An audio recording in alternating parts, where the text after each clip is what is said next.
What? Oh, hey, we're back. This is Danny Rossiter. Welcome back to Danny Rossiter Music Marathon Podcast Edition. Before we get going, I just had some notes here. I just wanted to, clear up a few things. The press has been hounding me.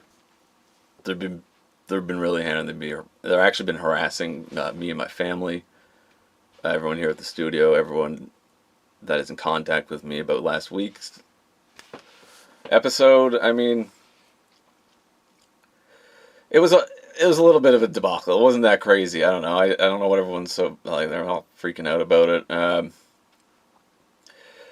I thought the story at the end was gonna, I thought it was gonna be scary, and it wasn't. It just didn't hit the mark. My assistant said it would be scary. They obviously lied. That was not a very professional thing to do as someone who I hired to help me out with stuff like this, and they just, completely just ruined it. So they've been let go, but and we're gonna move past it. Sometimes when you have a cult following, you just got to keep going. Not that I run a cult or anything. I've been in a number of cults, but you don't really make any money that way. So I can see why some people would start a cult. Anyways, so I've been known a rival to some. I've been called a friend to most, but mostly known to all. I've also been known as follows: Danny Rossiter, Canada's answer to Regis Philbin. The hardest working man in entertainment. An icon of old media.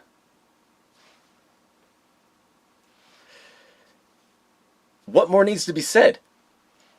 I'm a world-renowned music industry executive from Gardner Mines who came back to host this program.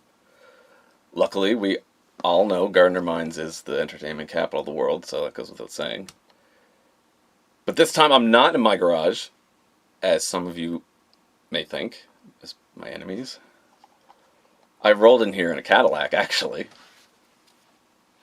Even without a valid driver's license, it doesn't change the fact that it's nicer than anything else around here. By the way, the car is locked, and don't try and get in it. Also, my house is locked too, and my dogs are there. Lucas is a beast. He will annihilate you. You'll regret it. Alright, let's get going with the show. I think we're gonna try and take a few calls. I'm gonna see how that goes. I know there's definitely got to be some good people out there who want to know a little more about me.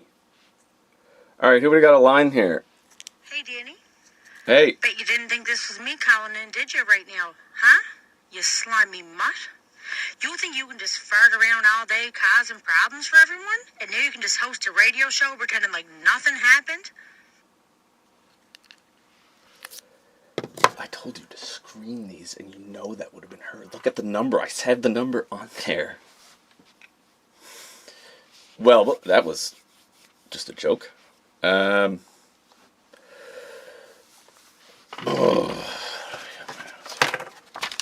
we go to break? We'll be back. We'll be back.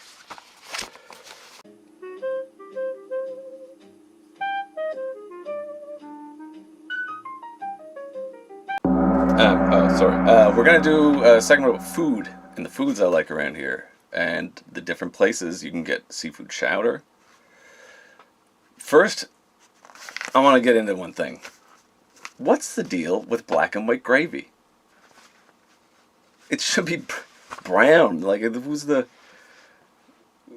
genius who thought it'd be like look all weird like that, black and white gravy.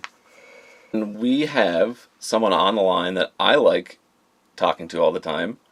Her name's Tiffany. I won't give a last name because there's people that just like to ruin things and ruin people's lives because they're associated with me. So I'm not going to tell your last name. Her name's Tiffany, and she has a nice segment I wanted to talk about beach glass.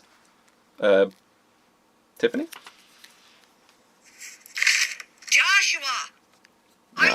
No. Sorry, Tiffany, you gotta talk about the beach class.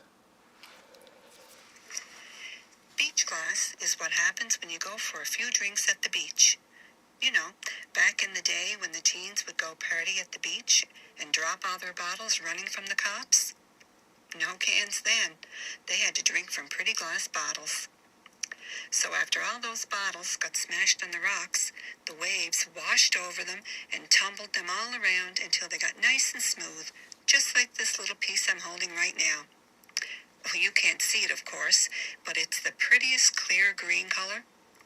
I think this could be from a bottle of Moosehead beer. Some of the glass could also be from an ancient shipwreck or a piece of stained glass from the Notre Dame Cathedral. With beach glass, you just never know. That's why it's so fun and interesting to collect. That's great, Tiffany. Isn't that interesting? It could be from a bottle of beer or like the Notre Dame Cathedral. Who would like... World works in crazy ways. I don't understand why there isn't a beach metal like from cans. Right? Like what if there's a version with the cans that do something? Alright, we're gonna go to a break. We'll be back in a bit, and I have some more cool things to talk about.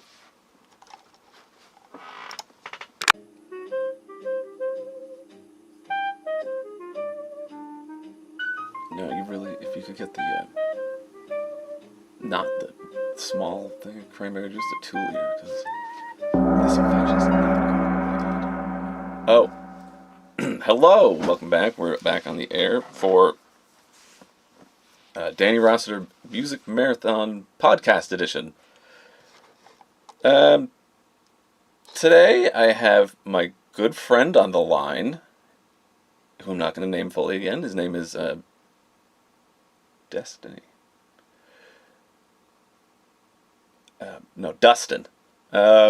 And he's going to tell us some legendary stories about back in the day when me and him were in our band.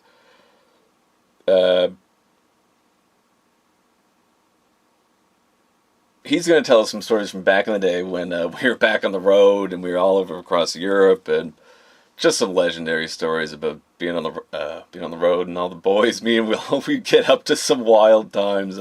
I can't wait to go down memory lane. All right, Dustin, how's it going, man? What's up? Oh, yeah, am I on? Yeah. All right, sweet, yeah, what's up, Danny? Nothing, this is Dustin.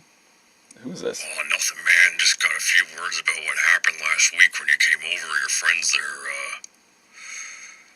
your buddy there, remember, Donnie Rampart? Yeah, I remember that. You guys put my girlfriend in the hospital, you know? I didn't do that, man. This didn't happen that way. You don't understand. We didn't do that. Well, when I tell you she doesn't she doesn't tap a UFC and your stupid friend there starts sparring with her, picking her up off the ground by the neck, feet dangling and everything. Yeah, well, that monster pulled some kind of vertebrae in her neck there, and now she can't even walk anymore. She's all sideways and shit. Well, that's not my fault. That's his fault for UFCing with her. I didn't do anything. I just didn't have anything to do with that. Yeah, well, I told you she doesn't tap. You're a goddamn asshole. I didn't. Okay. That wasn't Dustin, obviously. So now we're gonna do a segment I want to talk about. It's called Come Up with Ways and Help Me How to Raise Money, because I only made $93 profit from my last album. It was a double album I released on CD, and that did not take off. All these people are telling me the stuff about Spotify. I don't know what that is. There's things that I know are right, obviously, and it's CDs, and people want to buy them. So whoever says that otherwise clearly doesn't know anything as much as I would, because I'm a professional. Yeah, so we got any ideas about how to make money other ways than this? Because I have, there's so many people that have been trying to have little litigations against me for things that are just stupid. Like the last guy, I didn't do that. I was just standing there.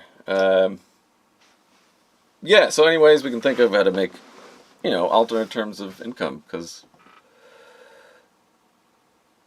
I just need tips, strategies, people I used to call friends,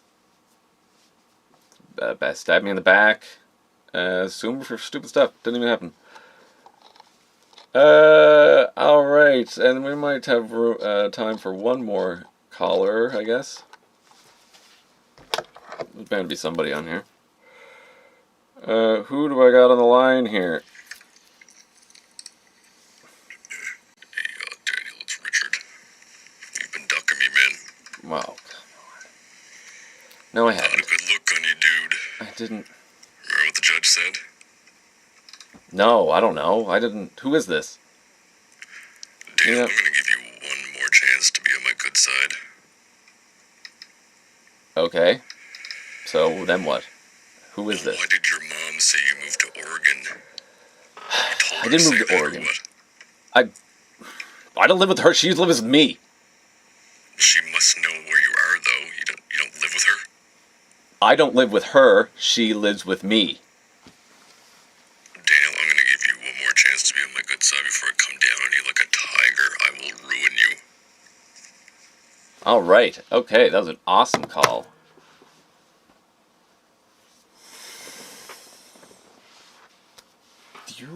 You're done because you're not screening any of these calls. That's obviously